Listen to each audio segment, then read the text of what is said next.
In today's climate, nothing will make you a more accurate or confident shooter than Crimson Trace laser sighting systems. Get the immediate, decisive advantage of the world's only grip-integrated laser sights today. Shoot better. Stay safer. Crimson Trace. I'm a gun owner. Your views, advice, and questions are the driving force of Gun Talk. I don't think that guns are scary things. Visit us online at www.guntalk.com. Call Tom now at 866-TALK-GUN, 866-825-5486. Let us know what you think about the gun-related issues of the day. Now, back to Gun Talk. All right, back with you. 866-TALK-GUN gets you in here. You can also shoot me an email, tom@guntalk.com. Following up on the story out of the Kansas City area. Shawnee store there titled She's a Pistol. That's the name of the gun store. Friday the 9th of January story there. You may have seen this. John and Becky Beaker. And I get this note from a fellow that we swap messages a good bit. And he says, I'm friends with these folks. I go to their store a good bit. Becky really did a great job with this place. She designed it to be more like a boutique, kind of self-defense tools, pepper spray, tasers, firearms, women's clothing designed for the female gun owner, holsters, concealed carry purses, that kind of thing. Evidently, 4 armed men came in. One of them slugged Becky, John's wife. John engaged them, which they got into a gunfight. 3 of them were shot. 2 are in critical condition. John was shot and killed. What Brett tells me, he says, I was shocked, deeply saddened, and ticked off that the 4 armed robbers took the life of a family man, local business owner, and genuine good guy. As I say often, you've probably heard me say this before, just because you're the good guy doesn't mean you're not going to get hurt in a situation like this. But in this case, perhaps saved his wife. Certainly put 3 of them in the hospital. Tough deal. Watching the news coverage out of France on the terror attacks or the murders on the magazine staff from the terrorist, and they go out into the countryside, and they basically can do whatever they want to. You know why? In France, you don't have a Second Amendment. You don't get to own a gun to protect yourself. Self-protection, self-defense is not a reason for owning a gun there. They have very strict gun laws. Not a lot of people have guns. It's not to say that can't and doesn't happen here. Boston comes to mind.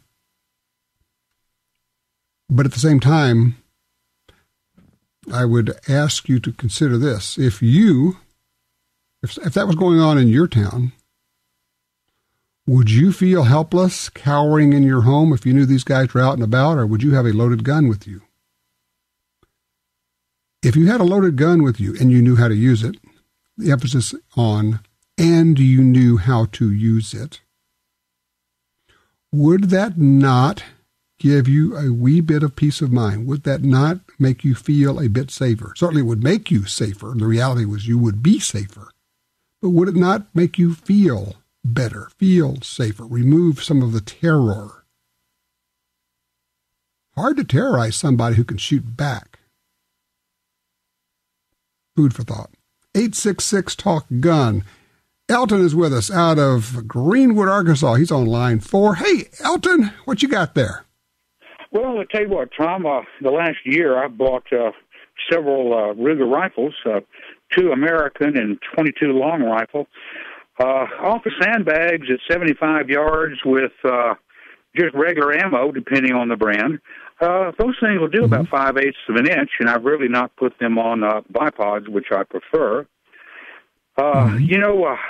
A lot of people think those big caliber rifles like 375s and up, the African type rifles, are all 50-yard rifles. Well, the 375 Ruger will shoot less than 9 inches at 500 yards. That's not too shabby.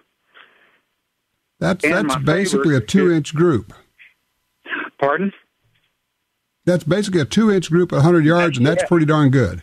That's pretty doggone good. Actually, they're less than quarter minute of angle. Then my favorite is the 6.5 Ruger Predator model in the 6.5 Creedmoor. That thing is unbelievable, with way less than a quarter minute of angle at 1,000 yards, and that's using factory ammo on all of them. Yeah, the 6.5 Creedmoor is a crazy good cartridge. I think it's only going to continue to grow as people really start to discover what it can do. What made you decide to get the 6.5 Creedmoor? I've always liked 6.5s, but over the last few years, when Ruger came out with that, we started teaching people, and we like that cartridge. People do well with it. It doesn't have a lot of recoil, okay? And it's a very effective cartridge. Now, I don't advocate people hunting at 1,000 yards with a 6.5 Creedmoor, but, it just shows you what the potential is in that thing. And, it's a pretty doggone versatile cartridge as I see it, velocity-wise. Absolutely. You can use a 6.5 for hunting almost anything short of big bears, I would think. Use good bullets in it. And as you say, one of the reasons, certainly it's a good long-range cartridge, but one of the reasons people shoot it well, and I would ask you about this, is the reduced recoil helps people be more accurate, doesn't it? At some point in time, everybody is going to have a threshold on abuse, okay? And so if you can mitigate that, and it's comfortable, and you have good hearing protection, as you mentioned a while ago, the felt recoil is there, but that psychological recoil is pretty much eliminated. And, you were talking a few minutes ago about the muzzle brakes. Guys that are your partners or people on the range beside you or your hunting guide, those things are even more devastating on them than you. So I'm going to say if you're going to use one, the courteous thing to do would be to bring along extra ear protection for those electronic, okay? Hey, Elton, I'm going to blow the whistle on you. Tell people what you're talking about. Where are you teaching people to shoot these things? We're down at the FTW Ranch in South Texas in Barksdale. Yeah, I've been to the FTW Ranch. It is a spectacular place. In fact, honestly, I was there. I ended up having to shoot cameras and didn't get to shoot the rifles nearly as much as I wanted to. I want to go back and just take a full class because they've got the SAM class. They got for hunters. They've got just basically long-range shooting. You can start from this is your rifle, and we're going to get you going. And by the time you're done, man, you could be hitting targets easily at 500 yards and off and out at 1,000 yards. They really know what they're doing. It's a confidence course. We have a lot of guys, this sounds terrible, but it's the way it is. They'll send their bride to the course. And then when mom comes home, she says, husband, there's something you need to put on your agenda, and you're not going again until you do so. Because, what happens is we've been shooting a long time, okay, some of us, and guess what we do? We develop bad habits. Every coach out there, every person that's out there, it doesn't matter whether they're a shooter or whether they're a golfer or what, guess what? Football players have coaches. And it works. Exactly right. All right, if people want to know more about FTW, go to ftwoutfitters.com. It is a spectacular place. We did a real nice episode of our Gun Talk TV show about a year ago on that one. I'm just a real big believer. I'll tell you what, 866-TALK-GUN. Give me a holler here. We'll talk about your range reports, shooting with your wife, training, pretty much anything you want to talk about. As long as it is about shooting and owning guns safely and responsibly, we're all in. Be right back with more Gun Talk. At Double Tap Ammunition, we hand inspect every round that we make, and we use only the best components to give you the best ammunition on the market. Try us out at www.doubletapammo.com and use the promo code GUNTALK for 10% off your order. Attacks happen every day. How will you react? See real people put into real-life criminal attack situations on First Person Defender. Discover what works and what doesn't. Kidnapping, ATM robbery, home invasion, and other attacks. Learn how to save your life and the lives of your family. Get the entire first season on DVD at shopguntalk.com. Get prepared. Shopguntalk.com. The Ruger LCRX is a variation of the LCR that features an external hammer, allowing it to be fired in single action mode. The LCRX can also be fired in double action mode. It features a monolithic frame made from aerospace grade 7000 series aluminum, a patented Ruger friction reducing cam that results in a smooth, non-stacking trigger pull, and a patent pending polymer fire control housing that significantly reduces weight and helps reduce recoil. The Ruger LCRX Revolver, another rugged, reliable firearm from Ruger. If you carry a gun, you need training. Your concealed carry class was definitely not training. But time, money, and obligations keep you from spending days at a shooting school. The trusted folks at Gun Talk can help. Concealed Carry 1, our DVD featuring the VADA Group, covers what gun, what holster, how to carry, where to wear your gun, and much more. Visit shopguntalk.com. That's shopguntalk.com. Look, this really is life and death. Learn how to stay aware, how to get away, and how to fight if you must. At shopguntalk.com, you can get the 2 DVD set, including Fighting with the 1911 with Tiger McKee. No matter what gun you carry, this vital training info can save your life. Learn the draw, the stance, reloading, vital gear from Gun Talk. That's shopguntalk.com. shopguntalk.com. Accurate, powerful, consistent. At Double Tap Ammunition, we offer 364 loads in 83 calibers that give you exactly what you've been looking for. Try us out at www.doubletapammo.com and use the promo code GUNTALK for 10% off your order.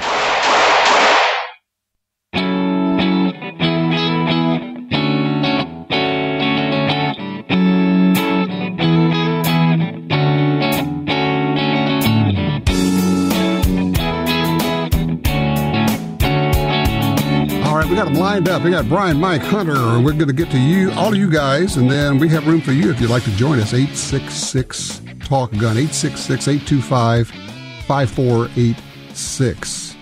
Let's see here. Brian's up first, line 3 out of Memphis, Tennessee. Hello, Brian. How are you? How are you doing, Tom? I am good. So tell me what's going on in Tennessee. Well, this is kind of late news because I'm just learning about it in the past couple of months. But thanks to gun rights, or that Tennessee has actually changed, actually did away with basically knife laws. Used to. Oh, you're saying thanks to knife rights. Oh, absolutely. Now, this law was as of July 1st of 2014, which, as the time we're talking, is late.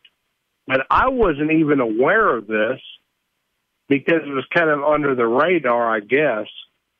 But now, Tennessee, you can carry a knife, a blade that's over 3 inches or 4 inches, and we can actually carry automatic knives now. Yeah, how about that freedom? Amazing, huh? We can actually carry the submachine guns of knives now. You know, all it is an easy opening blade. It's an automatic blade. You push a button. Some people call them switchblades, but they're automatic. You push a button and the blade opens. It's a one-hand knife, so that if you can't use 2 hands to open your knife, you can get the knife open in a hurry. And the thing about you could own the knives, which I own a bunch of knives, but yes, I can actually carry my Benchmade Infidel now without getting worried about getting busted by the cops.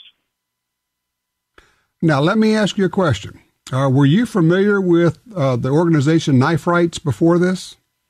Yes, I was made aware by your show, and I've actually, it was, to me, as you've said before, they were just in line with other Second Amendment rights organizations Sure. because it is a weapon just as a firearm would be.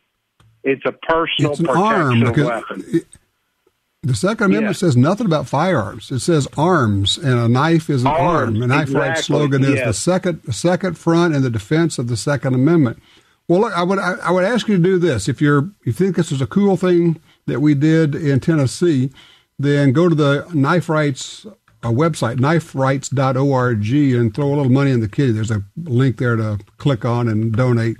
And thanks for the call. The reason I say we is because, in fact, when is it? A week from tomorrow, I've got a board meeting. I'm on the original board of directors of Knife Rights. So and yes, sometimes we keep things a little bit quiet. You know, sometimes when you're working on these things, you don't want a lot of attention. If you're working through the legislature and you say, okay, we're going to get this thing passed.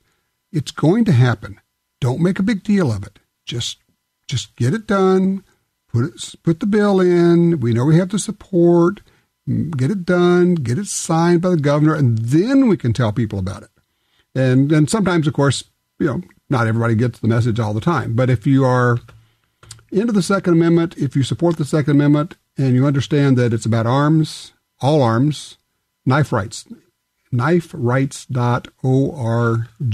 I'm glad that worked out well for Brian. Mike's in Idaho, line 2, and is it Albion, Idaho, Mike? Yeah, it's Albion, Idaho. And okay, cool. I was wondering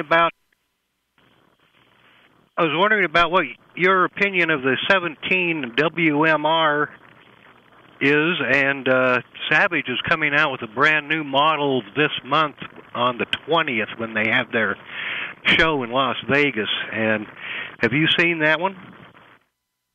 I have not seen that one. Let me ask you, do you have a rifle in 17 WMR? No, I'm thinking about buying one, and I wanted your opinion. The 17 WMR is a stunning cartridge, a rimfire cartridge, 17 caliber, and about 3,000 feet per second. It is the fastest rimfire by far. It's really as fast as a lot of centerfires. It's a stunning cartridge, and Savage makes very good rifles. I would say if you have an interest in it, the only concern is finding ammo. And I know some people say, well, the ammo is expensive. Yeah, filet mignon costs more than hamburger. It just is. There you go. But it's still less than centerfire ammo. And it is, the 17 WMR is nothing like the 17 Hornady Magnum rimfire, the HMR. The 17 Hornady, which a lot of people know, is 2,000 feet per second, maybe a little, in that ballpark. This is 3,000. It leaves it in the dust. Shoots, half the drop, half the wind drift, basically, is what you're looking at. It's a great caliber. So if you're thinking about buying one, the only thing to do would be to make sure you could get ammo for it. That'd be the only warning or thought I would have, is check around. As long as you can get ammo for it and it fits your needs, whether it's coyotes, prairie dogs, whatever, I would get it. It's a great cartridge. Hunter is on line 1 out of Conway, Arkansas. Hey, Hunter, you're on Gun Talk. Hey, I just wanted to talk. I love guns, love hunting, but I never really have been a big fan of concealed carry. But I'm not old enough to conceal carry, and I don't know whether when I turn old enough I will or not. I heard a story on the news the other day about a soldier that came home to surprise his wife or something near Fayetteville, and she shot him through the door because she thought he was an intruder. Yep, and I saw that.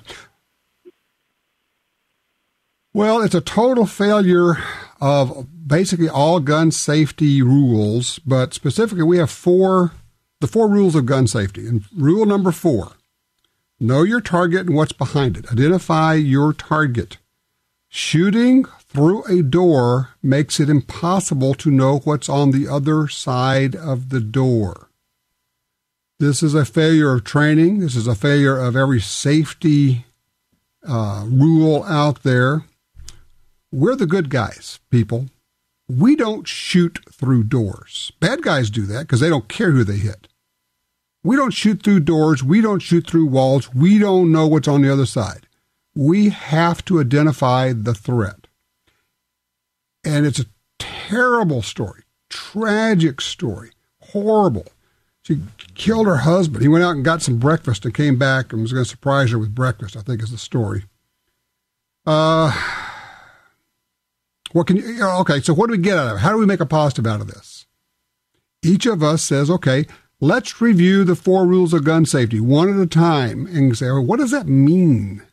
All guns are always loaded. It means I don't care what, you always treat it like it's loaded.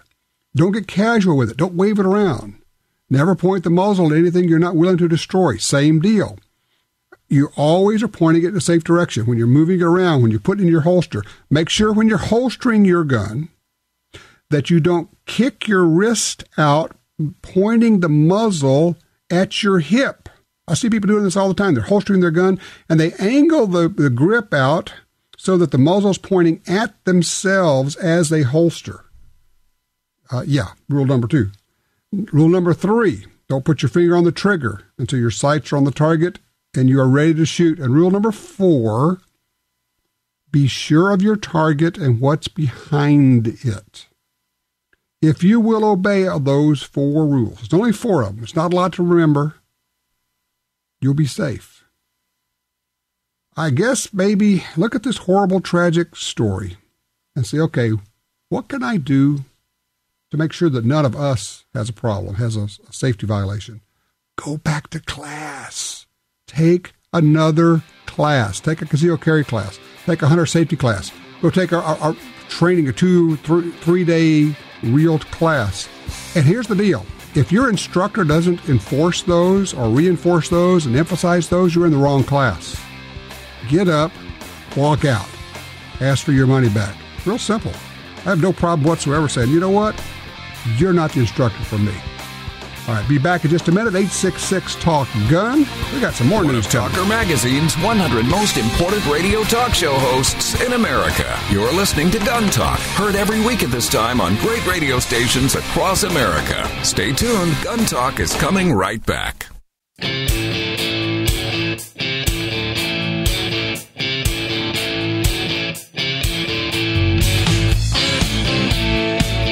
Covering all aspects of gun ownership every week on this fine radio station. You're listening to Gun Talk with Tom Gresham.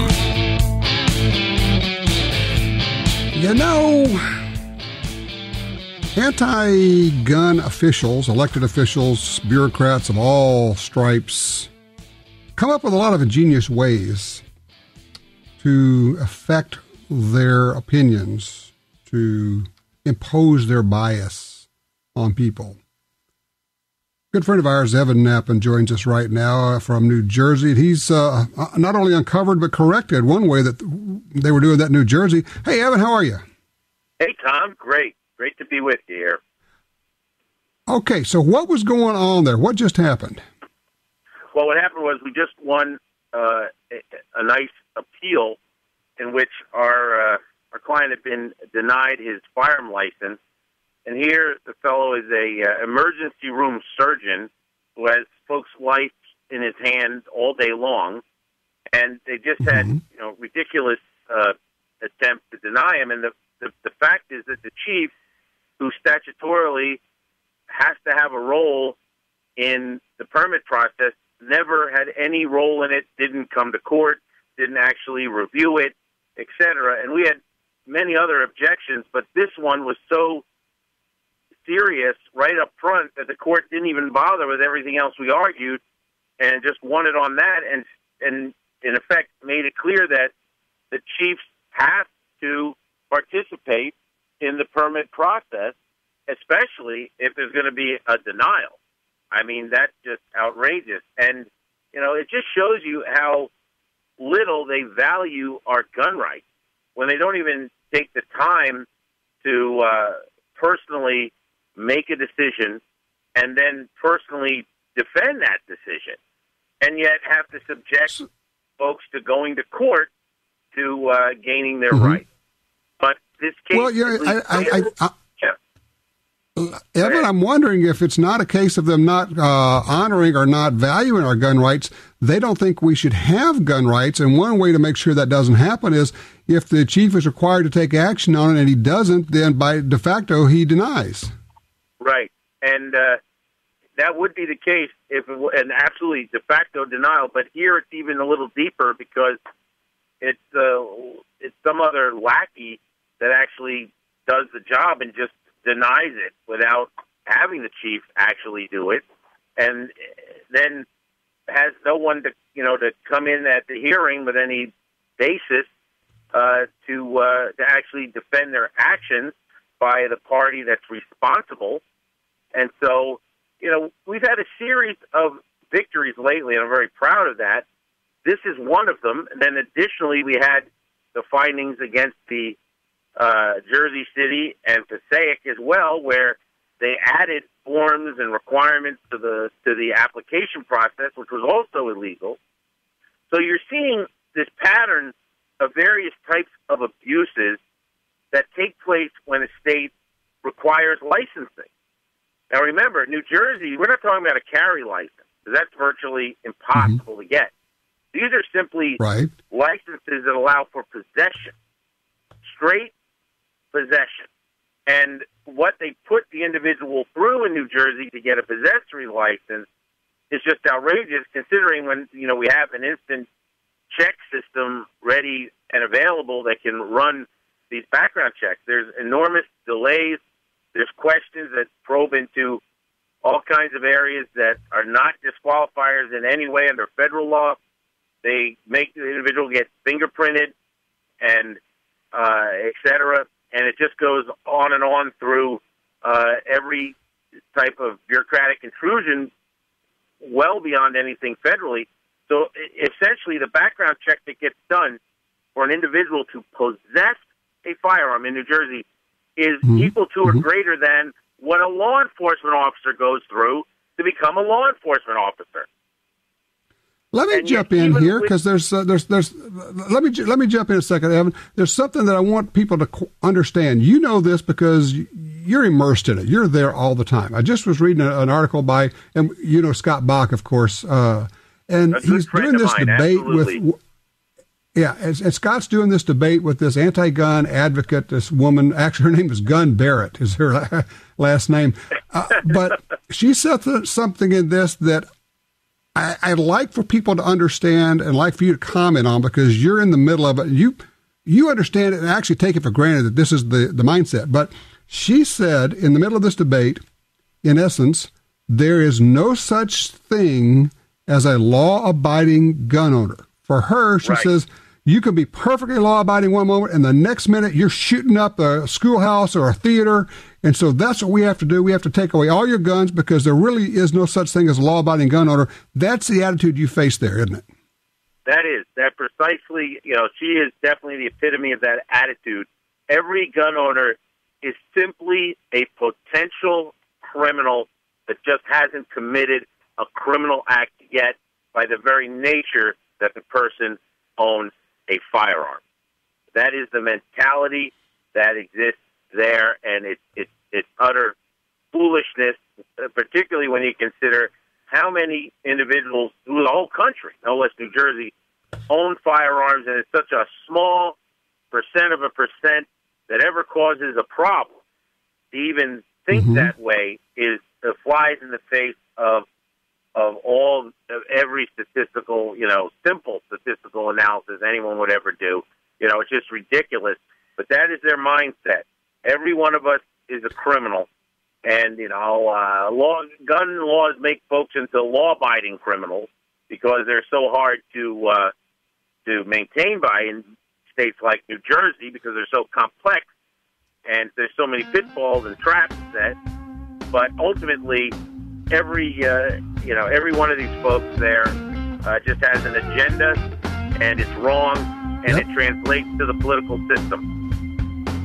Well, and it explains to you why in their view, good gun control laws are those that get us closer to banning all ownership of guns. And sometimes they'll actually slip up and say that. Evan, thank you so much. Another win there. I know that you got a lot of fights on your hands, but you're doing a good job, and we appreciate you spending some time with us. Thank you very much. All right. You take care. Yeah, they honestly believe this. Every gun owner is a criminal. You may not have committed a crime yet, but that doesn't mean you're not a criminal. You're just poised. You're ready. You're looking for an opportunity to shoot up the mall, to shoot up a workplace, to shoot up a school. 110 million of us. 110 million of us. 866-TALK-GUN.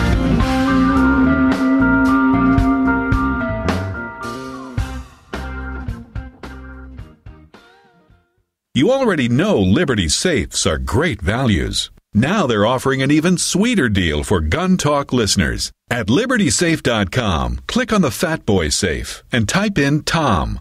Liberty will give you up to $250 off your purchase. Protect the things you value most. LibertySafe.com, click the Fat Boy Safe, promo code Tom, save up to $250. That's LibertySafe.com. LibertySafe.com.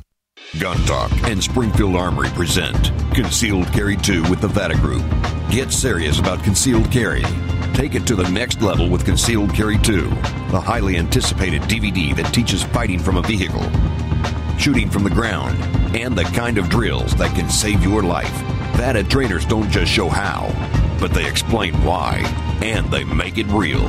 Get Concealed Carry 2, because your life is on the line. Go to shopguntalk.com.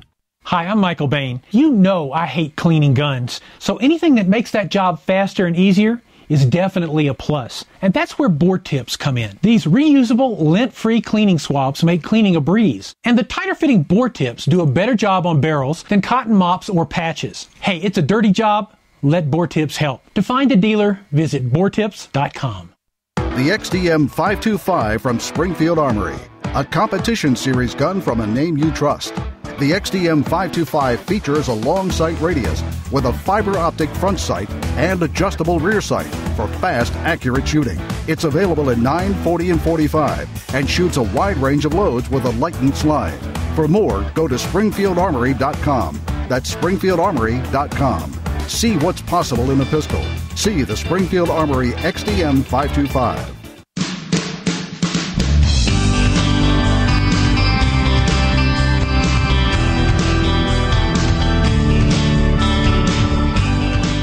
$866-TALK-GUN. What are you carrying these days? Did you go small?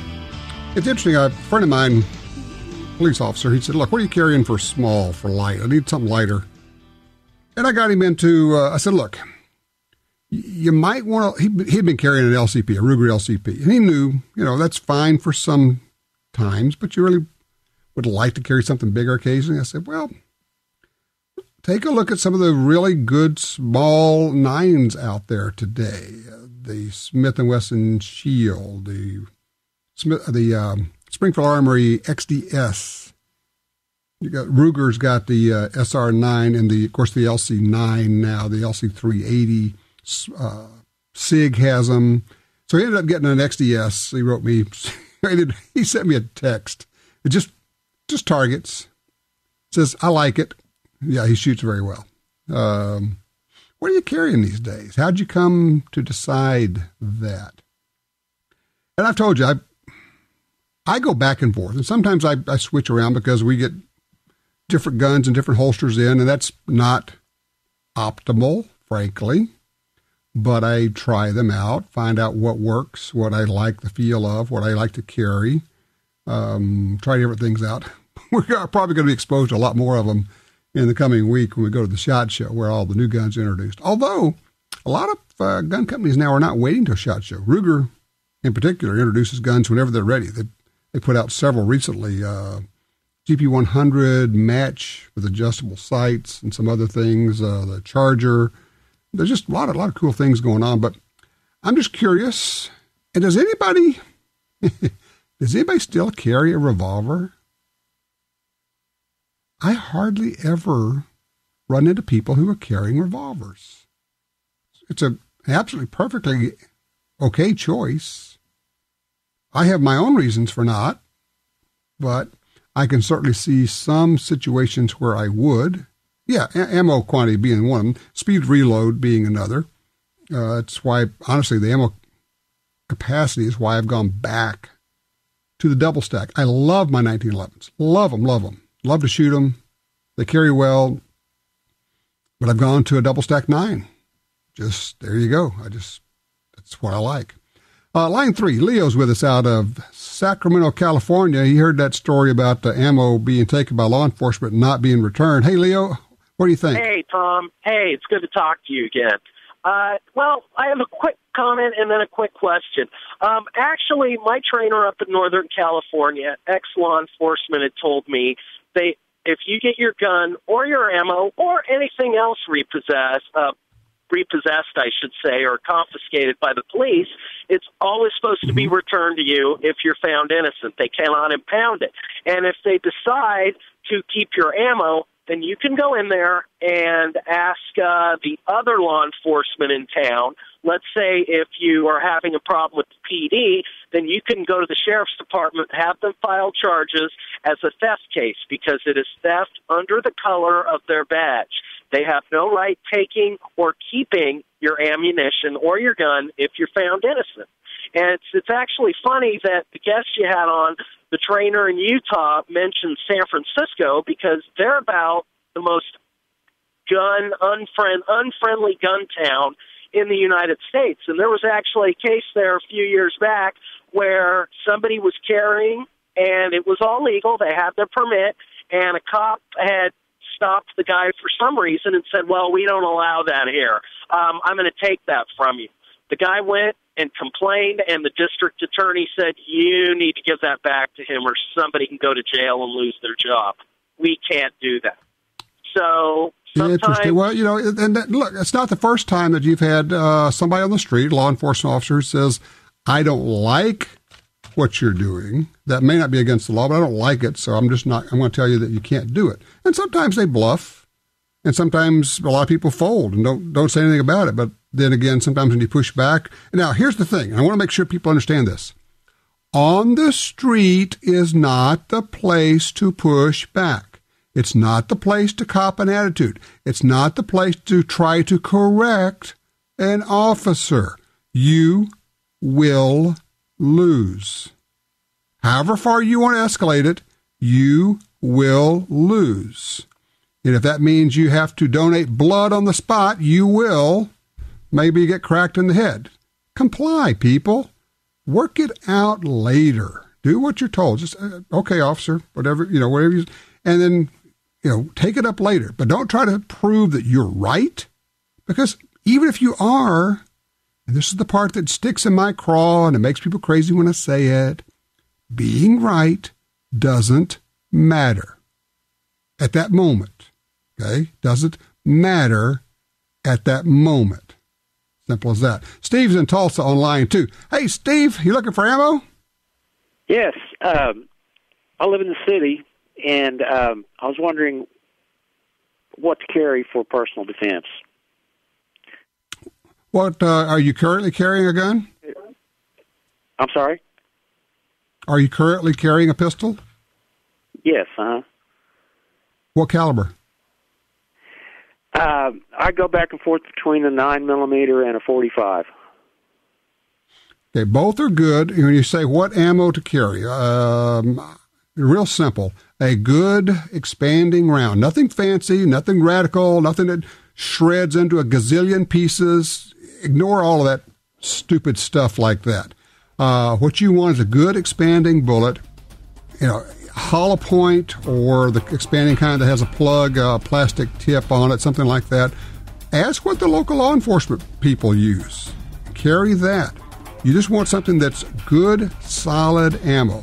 Look to Double Tap Ammo, doubletapammo.com, Black Hills Ammo. They all make good stuff. Pick something good that works, and then mostly learn Gun Talk stands for safety, personal responsibility, and common courtesy. To be a part of the show, call 1-TOM-TALK-GUN. Gun Talk will be right back.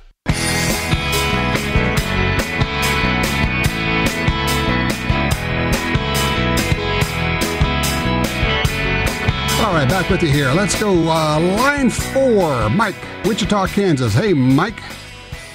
Hello, Tom. What you got there?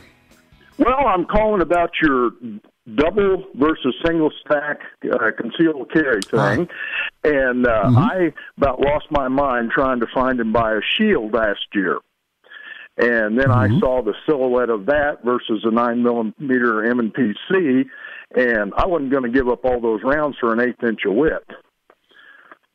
So you went with the Smith & Wesson M&P Compact. How you like that? Yes, love it. My wife shoots it as well, and for home defense, she can put the big magazine in it or buy a 30-round fun stick. Yeah, it's a good point. You can put the bigger magazine in, and now you got the full size grip for home use, home protection. Right. Then you put the short magazine in there, and it works for concealment. And I'll tell you, the silhouette, like I say, everybody was looking for that shield. It was just like, finding chicken teeth.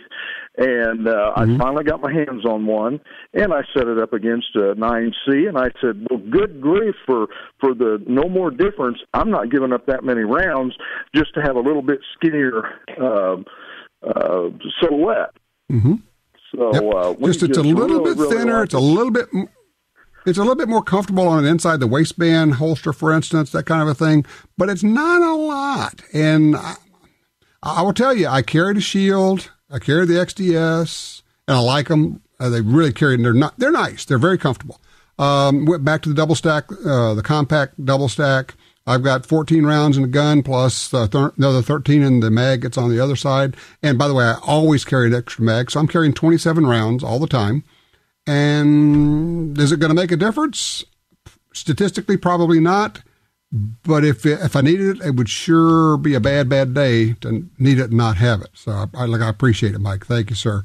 Let's see. Line 1, Tom. We still have time to get him in there. Knoxville. Hey, Tom. How you doing? Hey, I'm good. What? I personally carry a FN Herschel 40, and a DNR officer suggested it to me, and I tried it and liked it. I took my wife out, took my daughter, 22, out, and she's 22 years old, and personally, I don't want to tell you this, but they both smoked me. I can laugh about it now, but what's nice about it is now they're starting, I don't force it on anybody, but now they're coming around and consider carrying. And what my thinking was to start them out, I've been looking at the Springfield 22 handgun. Mm-hmm. My idea was to, maybe it's wrong, to start them out with something small, and then once they get used to, everything that's involved in the carrying and into shooting targets with it, to move them up into something different. Is that a... Well, I would certainly, I think starting somebody at the range with the 22 is always a good idea. You can work on some basics and get them involved in shooting, and it's less expensive and less recoil and less noise. But I certainly would not encourage anybody to carry a 22 for self-defense. No, you're correct. That's not what I wanted. And plus, what I wanted to do, too, was once my wife got, confident with it and whatnot and moved up into something, then I could pass it on to my daughter. And then we got, there's probably 28 of us in the family. We could eventually just keep passing it down to people that were the ones that were, interested in doing so. Absolutely. And, the nice part about it is whether it's Springfield or Smith or SIG or whomever, they all have 22s that are kind of similar, if not identical, to their centerfire, their bigger guns. So you can get the 22 version, do some shooting with that. The gun will feel comfortable. It will feel familiar. The controls will be in the same place. And then move them up to a 9 if you want to do that, or whatever caliber. And the transition works well. So I applaud all the gun companies for doing it that way. Hey, when we come back, by the way, we're going to be talking about the 38 Super, but also we'll have a 10-year-old competitive shooter coming up. Coming right back with more Gun Talk. No black helicopters here, just the facts about gun rights and gun ownership. This is Gun Talk.